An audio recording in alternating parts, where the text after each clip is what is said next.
Connaissez-vous Ibn Sina? Également surnommé Avicenne, il fait partie des plus grands penseurs musulmans.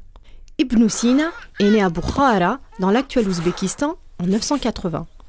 D'un père fonctionnaire, il s'intéresse très jeune à la religion et à la science de manière générale. Dès 10 ans, sa grande mémoire et ses facultés de réflexion le mènent à une excellente maîtrise du Coran et de la littérature occidentale. Avicenne va encore plus loin et s'intéresse à la philosophie, la géométrie et même à l'astronomie.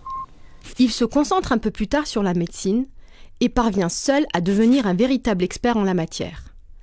À l'âge de 16 ans, il est reconnu comme l'un des plus grands docteurs de son époque et ira même jusqu'à soigner et guérir l'émir du Khorasan, une performance qui lui ouvrira les portes de la bibliothèque du palais. Ibn Sina était déterminé dans sa soif d'apprentissage scientifique. Il déclara « Chaque fois que je me trouvais dans l'embarras, j'allais à la mosquée pour prier, puis me remettais à lire et écrire. » Sa plus grande œuvre, Kitab al-Qanun fi at-Tibb, une encyclopédie de médecine de 5 volumes, témoigne de sa passion pour le savoir. Pour lui, l'islam ne devait pas être en opposition avec la science et la philosophie, comme le prétendent certains aujourd'hui.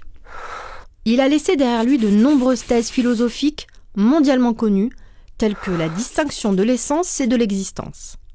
Une réflexion qui a influencé saint Thomas d'Aquin, l'un des plus grands théologiens de l'Église catholique.